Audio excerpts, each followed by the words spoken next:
Hey guys, welcome to web dev cloud. तो आज की इस वीडियो में हम AWS की एक सर्विस देखेंगे जिसका नाम है elastic beanstalk. So beanstalk basically we can consider as a PaaS which mean platform as a service, जो कि एक प्लेटफॉर्म प्रोवाइड करता है हमारी एप्लीकेशन को रन करने के लिए। So let's check it out inside the console. So यहाँ पे हम रिसेंटली विजिटेड में से भी चेक कर सकते हैं, या तो फिर अगर रिसेंटली विजिटेड में नहीं है तो हम यहाँ से भी इलास्टिक बीनस्टॉक सर्च करके उस पर जा सकते हैं। तो ये भी नई टैब में ओपन हो रहा है। तो यहाँ पे कुछ एक्सप्लेनेशन दिया हुआ है। Let me just make it big. How it works: you simply upload your code and Elastic Beanstalk automatically handles the deployment from capacity provisioning, load balancing and automatic scaling to web application health monitoring with ongoing fully managed patch and security updates। इसका मतलब है कि हमें खुद से कुछ भी करने की ज़रूरत नहीं है। जैसे हमने प्रीवियस वीडियोस में देखा है कि अगर एक PHP एप्लीकेशन को सर्वर पे रन करना है तो हमें क्या करना पड़ता है कि एक EC2 इंस्टेंस प्रोविजन करो कैपेसिटी, और उस पर फिर वेब सर्वर इंस्टॉल करो, PHP का वर्जन इंस्टॉल करो, फिर SCP या और कोई कमांड से वहाँ पे कोड अपलोड करो और फिर जाके हमारी एप्लीकेशन लाइव होती है। इसमें कुछ करने की ज़रूरत नहीं है। इसमें सिर्फ प्रोवाइड कर देना है कि हमें कौन सी वेब एप्लीकेशन, कौन सी प्लेटफॉर्म की वेब एप्लीकेशन को लाइव करना है, और वो इलास्टिक बीनस्टॉक खुद से सब कुछ मैनेज कर देगा और इंस्टेंस भी खुद क्रिएट करके वेब सर्वर और PHP का या जो भी कोड है उसके रिलेटेड सर्विस इंस्टॉल करके हमारी एप्लीकेशन को लाइव कर देगा। तो चलिए यही कुछ देखते हैं AWS कंसोल में। ओके, तो सबसे पहले हमें क्रिएट करनी है एप्लीकेशन। इसके लिए तो इसके लिए हमें यहाँ पे क्लिक करना पड़ेगा क्रिएट एप्लीकेशन पे, और यहाँ पे बेसिक डिटेल पूछेगा, जैसे कि हमें अभी PHP की एक एप्लीकेशन को लाइव करना है। तो यहाँ पे हम नाम देंगे माई PHP एप्लीकेशन, और यहाँ पे एप्लीकेशन टैग्स जो कि मैंडेटरी फील्ड नहीं है तो हम ऐसे ही इसको छोड़ सकते हैं। और यहाँ पे प्लेटफॉर्म जो कि इम्पोर्टेंट है कि हमें कौन से प्लेटफॉर्म की एप्लीकेशन है वो लाइव करनी है। तो यहाँ पे कुछ इनबिल्ट प्लेटफॉर्म दिए गए हैं, जिसमें .NET है, .NET core, .NET on Windows server, फिर डॉकर बेसिकली उसके लिए है कि आपको अगर कोई ऐसी एप्लीकेशन को लाइव करना है जो कि इस लिस्ट में नहीं है तो आप उसकी डॉकर इमेज को रन करके एक नया प्लेटफॉर्म क्रिएट करके उस पर अपना कोड चढ़ा सकते हो और वो एप्लीकेशन को लाइव कर सकते हो। और बाकी इस लिस्ट में है तो इस लिस्ट में से भी सिलेक्ट कर सकते हो, जैसे कि PHP। अब हमें PHP की एप्लीकेशन को लाइव करना है तो हम लिस्ट में से सिलेक्ट करेंगे PHP। You can choose any other platform what ever you need from this drop down. तो सिलेक्ट कर लिया PHP। अभी नेक्स्ट है PHP का कौन सा वर्जन, तो हम ये जो 3 वर्जन है उसमें से जो लेटेस्ट है वही चूज़ करेंगे अभी के लिए, जो कि PHP 8.1 है।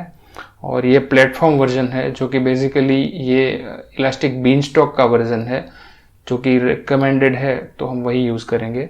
और नीचे एक ऑप्शन है एप्लीकेशन कोड।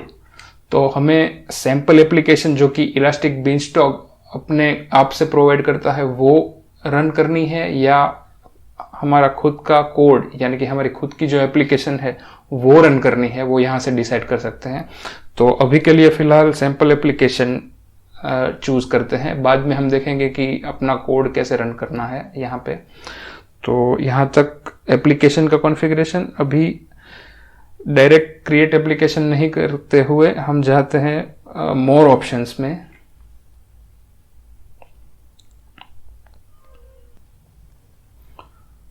ओके, तो मोर ऑप्शंस में ये सब कॉन्फ़िगरेशन है, जिसमें पहला है प्रीसेट्स। तो हमें कौन से टाइप का इंस्टेंस चाहिए, single instance using spot instance अभी के लिए एक डिफरेंट टॉपिक है, जो कि same type of EC2 instance but with different purpose. So वो भी नहीं चूज़ करना है। High availability using spot and on demand and custom configuration, तो इसमें हम चूज़ करेंगे कस्टम कॉन्फ़िगरेशन। तो ये है हमारा कॉन्फ़िगरेशन, और सॉफ्टवेयर में हम बेसिकली वेब सर्वर और उसका कॉन्फ़िगरेशन सिलेक्ट कर सकते हैं कि हमें PHP के लिए कौन सा वेब सर्वर यूज़ करना है। हम अपाचे और Nginx दो अवेलेबल वेब सर्वर है, उसमें से कोई भी एक चूज़ कर सकते हैं।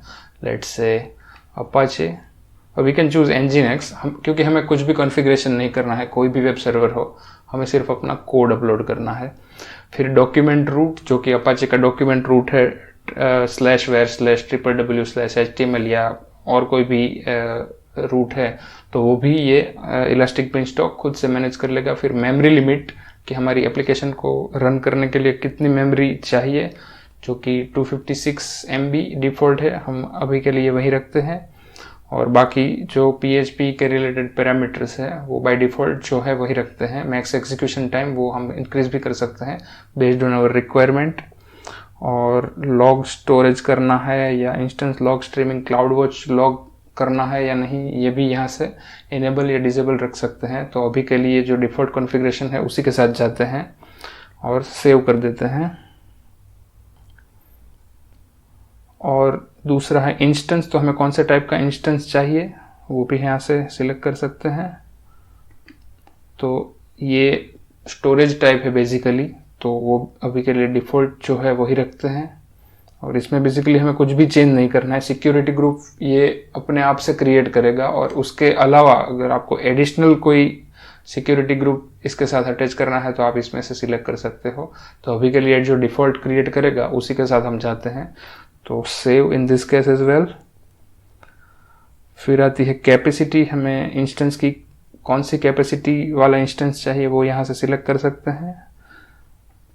हमें लोड बैलेंसर फिलहाल के लिए नहीं रखना है, और सिंगल इंस्टेंस पे ही हमारी एप्लीकेशन चलानी है, तो यहाँ से सिंगल इंस्टेंस सिलेक्ट कर सकते हैं। और ऑन डिमांड स्पॉट अभी नहीं सिलेक्ट करना है क्योंकि उसका पर्पस डिफरेंट है। और यहाँ से इंस्टेंस टाइप की हमें कौन से इंस्टेंस टाइप वाला इंस्टेंस चाहिए, T2 माइक्रो या T2 स्मॉल। तो अभी के लिए एक ही इंस्टेंस चाहिए और उसका टाइप होना चाहिए T2 माइक्रो, जो कि फ्री टियर में एलिजिबल है। तो अभी के लिए वही रखते हैं और यहाँ से सेव कर देते हैं। फिर लोड बैलेंसर, जो कि हमने कॉन्फ़िगर नहीं किया, तो लोड बैलेंसर के कॉन्फ़िगरेशन में कुछ भी नहीं आएगा। रोलिंग अपडेट्स एंड डिप्लॉयमेंट में अभी कुछ नहीं करना है। सिक्योरिटी ग्रुप वो भी खुद से क्रिएट करेगा। हाँ, एक चीज़ ये है कि अगर हमें EC2 इंस्टेंस जो कि ये इलास्टिक बिनस्टॉक क्रिएट करेगा उसमें हमें SSH करना है, तो उसके लिए यहाँ से की पेयर अटैच करनी पड़ेगी। तो यहाँ से हम की पेयर दे देते हैं जो कि हमारे लोकल मशीन में एग्जिस्ट है, टेस्ट EC2 कीज। और IAM इंस्टेंस प्रोफाइल जो कि रोल है वो खुद से क्रिएट कर लेगा। और यहाँ से सेव।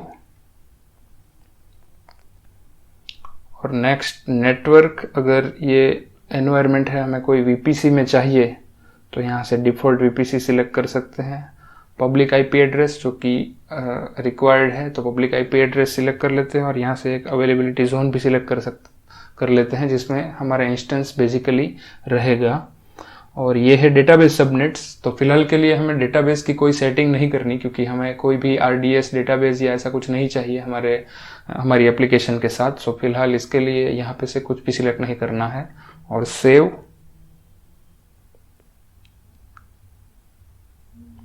मॉनिटरिंग अभी के लिए हमें डिसेबल्ड ही रखनी है क्योंकि हमें कुछ भी मॉनिटर नहीं करना है इसमें।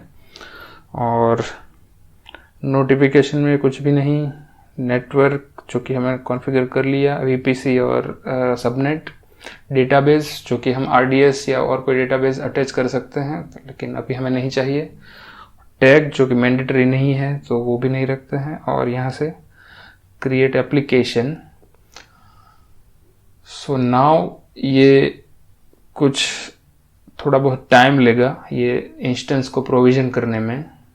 और यहाँ पे EC2 में हम देख सकते हैं कि वो अपने आप से एक इंस्टेंस क्रिएट करेगा जिसमें हमारी एप्लीकेशन होगी। तो हम इंस्टेंसेस में जाके देखते हैं।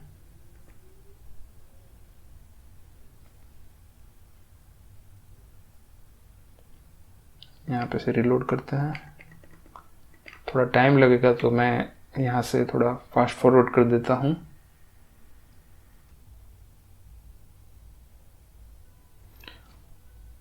ओके, तो अभी हमारा इंस्टेंस क्रिएट हो गया है। बेसिकली ये इंस्टेंस इलास्टिक बीनस्टॉक से क्रिएट हुआ है और इसने सब कुछ अपने आप से मैनेज कर लिया है। इलास्टिक आईपी भी अटैच कर दिया है इसके साथ।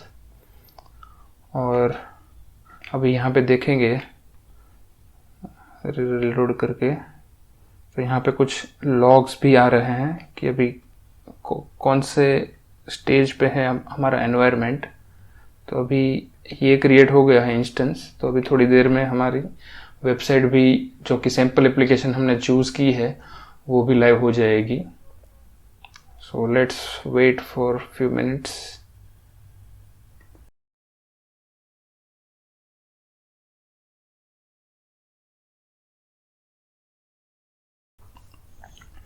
ओके, तो हमारी एप्लीकेशन सक्सेसफुली डिप्लॉयड हो गई है और उसकी हेल्थ भी ओके है। तो और यहाँ पे जो हम देख रहे हैं वो हमारा पब्लिक यूआरएल है, जहाँ से हम हमारी वेब एप्लीकेशन को एक्सेस कर पाएंगे। तो let's open it in new tab. Okay, तो ये है वो सैम्पल एप्लीकेशन जो कि इलास्टिक बीनस्टॉक ने क्रिएट की है। बेसिकली ये पीएचपी एप्लीकेशन है और यहाँ से कुछ डिफ़ॉल्ट लिंक्स भी दी हुई है। तो ये है डिफ़ॉल्ट एप्लीकेशन जो कि हम इलास्टिक बीनस्टॉक के थ्रू क्रिएट कर सकते हैं। बेसिकली ये जो एप्लीकेशन है वो ये जो EC2 इंस्टेंस क्रिएट हुआ है उस पर होस्टेड है। अगर हम इसमें SSH करके देखते हैं तो हमें पता चलेगा कि इसका कोड है वो ये इंस्टेंस पे कहीं रखा हुआ होगा। तो अभी हम नेक्स्ट देखेंगे कि हमारा जो कस्टम कोड है, हमारी कस्टम एप्लीकेशन है, वो इसमें कैसे अपलोड करके टेस्ट कर सकते हैं। तो अभी वो देखते हैं। ओके, तो अभी हम देखते हैं कि हमारी कस्टम एप्लीकेशन है उसको कैसे अपलोड करना है। तो इसके लिए हमें यहाँ पे एनवायरनमेंट में जाना होगा और यहाँ पे एक ऑप्शन है अपलोड एंड डिप्लॉय। तो यहाँ पे वो जो हमारी एप्लीकेशन है वो उसकी जिप यहाँ पे अपलोड करनी होगी। तो जिप कैसे बनानी है, basically let's check our code first. So ये है हमारी सिंपल सी एक एप्लीकेशन जिसमें ये एक PHP का कोड यूज हुआ है। Basically just an echo this is elastic beanstalk PHP application and with one h1 tag। तो ये जो हमारी एप्लीकेशन है उसकी जिप क्रिएट करनी है, बेसिकली ये फाइल। तो इस पर राइट क्लिक करके कंप्रेस और जिप का कोई भी नाम रख सकते हैं, क्रिएट जिप। और हमें ये जो जिप है वो एनवायरनमेंट में अपलोड करनी है यहाँ पे। तो अपलोड एंड डिप्लॉय में यहाँ से चूज फाइल और ये index.zip है उसको सिलेक्ट कर लिया और यहाँ से डिप्लॉय। तो ये अगेन थोड़ा टाइम लेगा नई एप्लीकेशन को डिप्लॉय करने में।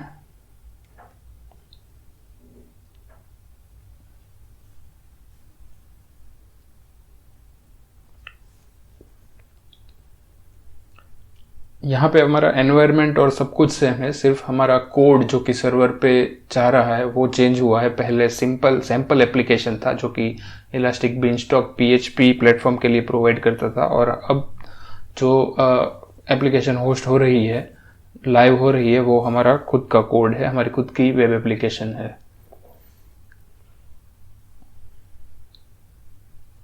यहाँ पे से आप इवेंट को भी ट्रैक कर सकते हो कि कौन से लॉग ये जनरेट करता है वाइल डिप्लॉइंग द एप्लीकेशन। तो वो यहाँ से चेक कर सकते हैं नई टैब में, ताकि अगर कुछ गलत हो तो आप यहाँ से मॉनिटर कर सके कि कौन सी चीज़ गलत हुई है जिसकी वजह से डिप्लॉयमेंट नहीं हो पा रहा। तो अभी के लिए सब ठीक चल रहा है। यहाँ से सब इवेंट जा रही है लॉग के फॉर्म में।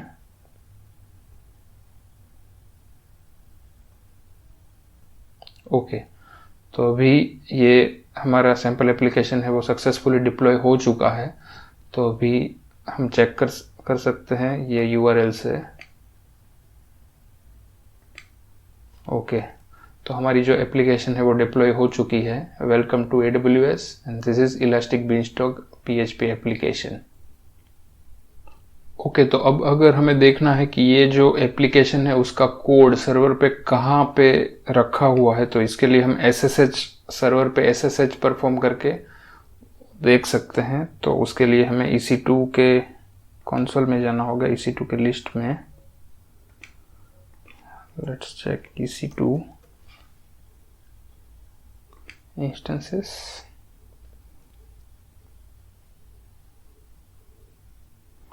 और ये जो हमारा EC2 है उसमें SSH कनेक्ट करना पड़ेगा, क्योंकि ये जो हमारा EC2 इंस्टेंस है वो बेसिकली उबंटू सर्वर नहीं है, वो अमेज़न लिनक्स है, जो कि बेसिकली CentOS पे CentOS को इन्फ्लुएंस करता है। तो उसका स्ट्रक्चर है वो उबंटू से थोड़ा अलग होगा। तो देखते हैं इसमें SSH करके,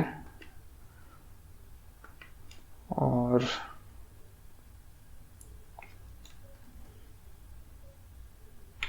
CD डाउनलोड्स, क्योंकि मेरी SSH की है वो डाउनलोड्स में पड़ी हुई है। यस,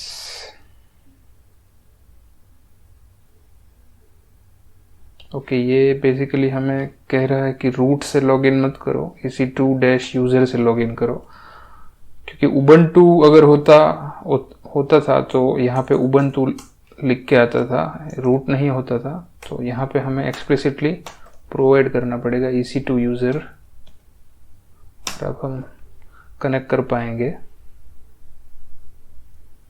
ओके, तो हम हमारे इलास्टिक बीनस्टॉक के जो EC2 इंस्टेंस है उसमें SSH करके अंदर आ चुके हैं। Let me make it big. तो इसका स्ट्रक्चर है वो थोड़ा सा डिफरेंस है, इसमें उबंटू जैसी फाइल डायरेक्टरी स्ट्रक्चर नहीं है। तो इसमें बेसिकली हमारा जो कोड है वो ये /var/app/current, ये जो डायरेक्टरी है इसमें ये जो index.php है यहाँ पे रखा है। तो हम ये जो index.php है उसका आउटपुट अगर चेक करें तो ये बेसिकली हमारी एप्लीकेशन का कोड है। तो अगर हमें कुछ माइनर चेंज करना है थ्रू SSH तो हम यहाँ से जाके भी कर सकते हैं। फॉर इंस्टेंस यहाँ पे हमें कुछ मॉडिफाई करना है टेम्पररी, हमें पूरी एप्लीकेशन को डिप्लॉय नहीं करना है, हमें सिर्फ थोड़ा बहुत टेम्पररी चेंज करना है। टेस्ट एडेड न्यू लाइन ऐसा करके, तो हम SSH करके इस पाथ पे जाके कर सकते हैं। अब अगर हम देखें तो चेंज रिफ्लेक्ट हो जाना चाहिए। ओके, हमारा चेंज रिफ्लेक्ट हो चुका है। और एक चीज कि ये जो हमारा EC2 इंस्टेंस है वो ये जो इलास्टिक बीनस्टॉक है वो क्रिएट करता है। तो अगर हम ये EC2 इंस्टेंस को बाय मिस्टेक डिलीट भी कर देते हैं तो भी वो एक नया instance with the same application code create कर देगा, क्योंकि उसके पास एप्लीकेशन कोड ऑलरेडी है और उसको सिर्फ इंस्टेंस क्रिएट करके जो बाकी का कॉन्फ़िगरेशन है, वेब सर्वर कॉन्फ़िगरेशन और प्लेटफॉर्म कॉन्फ़िगरेशन, वो करके एक नया इंस्टेंस क्रिएट कर देगा और हमारा कोड उस पर अपलोड करके फिर से एक नई साइट चालू कर देगा। तो let's just test that as well. तो ये जो हमारा इंस्टेंस है उसको हम टर्मिनेट कर देते हैं। तो थोड़ी देर के लिए हमारी एप्लीकेशन है वो डाउन हो जाएगी, जो कि अभी नॉन रीचेबल है। और अगर हम यहाँ से रिलोड करें तो थोड़ी देर में पता चलेगा कि इलास्टिक बीनस्टॉक है वो नया इंस्टेंस क्रिएट करने लग जाएगा। It will take some time. यहाँ हम देखें तो एक नया instance with the same name running mode में आ चुका है। तो अब अगर हमारी एप्लीकेशन को हम देखते हैं तो वो थोड़ी देर में फिर से अप एंड रनिंग हो जाएगी। Still it is initialising. तो अगर हम यहाँ से ये जो स्टेट का फिल्टर है वो निकाल दें तो हम यहाँ पे देखेंगे कि ये जो एप्लीकेशन है ये हमारी पहले वाली एप्लीकेशन थी जो कि हमने टर्मिनेट कर दी इंटेंशनली। तो हमारे जो इलास्टिक बीनस्टॉक का एनवायरनमेंट था उसने एक नया EC2 इंस्टेंस नई एप्लीकेशन के लिए खुद से क्रिएट कर दिया। तो आप देख सकते हो कि हमारी एप्लीकेशन फिर से लाइव हो चुकी है। हालांकि हमने जो बाद में जो मैनुअल चेंज किया था वो चला गया, क्योंकि इलास्टिक बीनस्टॉक प्लेटफॉर्म के पास जो हमारा कोड था वो जिप के फॉर्मेट में जो था वो है हमारा बेसिक कोड जो हमने इनिशियली अपलोड किया था। तो ये है कि अगर आपको मतलब कोई मेजर चेंज करना है तो आप डायरेक्ट SSH करके मत करो, रादर यहाँ पे एनवायरनमेंट में जाके डिप्लॉय करो ताकि उसका सिंक AWS के पास भी सेम रहे। तो अगर आपको इंस्टेंस बाय मिस्टेक टर्मिनेट भी हो जाता है तो अगेन थोड़ी देर में आपकी एप्लीकेशन वापस से पहले के जैसे क्रिएट हो जाएगी। ओके, तो अब हमारी एप्लीकेशन है वो फिर से अप एंड रनिंग हो गई है। तो अब ये सब टेस्ट हो चुका है। तो अब ये एनवायरनमेंट और एप्लीकेशन सब को रिमूव कर देते हैं ताकि हम थोड़ा कोस्ट सेव कर सके, because this is only sample application, so we can remove it always after testing. So यहाँ से एक्शन में जाके about current operation नहीं, डायरेक्ट एनवायरनमेंट में जाके यहाँ से जो हमारा एनवायरनमेंट है ओके स्टेट्स वाला, ये पुराना एनवायरनमेंट है जो कि पहले से टर्मिनेटेड हो चुका है, टेस्टिंग के लिए क्रिएट किया हुआ था। तो इसको हमें टर्मिनेट करना है। एक्शन में जाके टर्मिनेट एनवायरनमेंट, तो यहाँ पे कंफर्मेशन के लिए एनवायरनमेंट का नाम लिखना है ये इनपुट बॉक्स में और टर्मिनेट। तो जैसे ही हम एनवायरनमेंट टर्मिनेट करेंगे ये इससे जुड़ी जो भी चीज़ है, जैसे EC2 इंस्टेंस है उस पे कॉन्फ़िगरेशन जो भी किया था वो सब धीरे धीरे करके सब कुछ रिमूव कर देगा। इलास्टिक IP अगर कोई भी क्रिएट हुआ है तो वो भी डिलीट कर देगा। जैसे कि अभी हम यहाँ पे देखें अगर running state,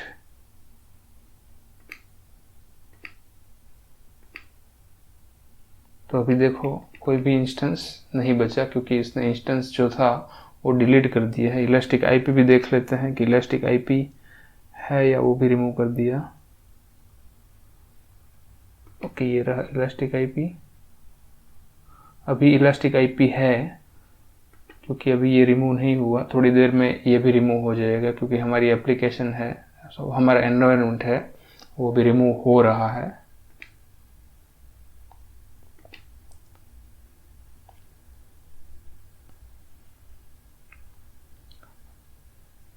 Let me also fast forward this to okay, तो अब हमारा एनवायरनमेंट वो डिलीट हो चुका है और सिर्फ हमारी एप्लीकेशन रह गई है जिसका कोई मतलब नहीं है, तो उसको भी डिलीट कर सकते हैं। ये अगर डिलीट ना भी करे तो भी कोई फर्क नहीं पड़ेगा, इसका कोई कॉस्ट नहीं आएगा, ये बिल्कुल फ्री है। तो अभी के लिए इसका कुछ काम नहीं है तो इसको भी डिलीट कर देते हैं। इलास्टिक IP भी देख लेते हैं कि वो अभी है या वो भी डिलीट हो गया। तो अभी देखते हैं तो कोई इलास्टिक IP अभी नहीं है क्योंकि हमारा एनवायरनमेंट जैसे ही डिलीट हो गया वैसे ही EC2 इंस्टेंस पहले डिलीट हुआ और जैसे ही इलास्टिक IP रिलीज हुआ EC2 इंस्टेंस के डिलीट होने के बाद वो इलास्टिक IP भी डिलीट हो गया। तो अभी हमारी एप्लीकेशन है वो मतलब अभी अप एंड रनिंग स्टेट में नहीं है। और यहाँ से हम हमारी जो लास्ट में जो एप्लीकेशन क्रिएट की थी हमने सबसे पहले, जिसके अंदर हमने एनवायरनमेंट क्रिएट किया था, वो एप्लीकेशन भी अब हम डिलीट कर देते हैं। तो वो डायरेक्ट डिलीट हो जाएगी और अभी हमारा इलास्टिक बीनस्टॉक में अभी कुछ भी नहीं है। तो जो बेसिक पेज था जहाँ से हमने शुरू किया था वहीं पे हम बेसिकली आ चुके हैं। तो ये था इलास्टिक बीनस्टॉक। होप आपको ये वीडियो अच्छा लगा हो। तो मिलते हैं नेक्स्ट वीडियो में। Till then have a nice time.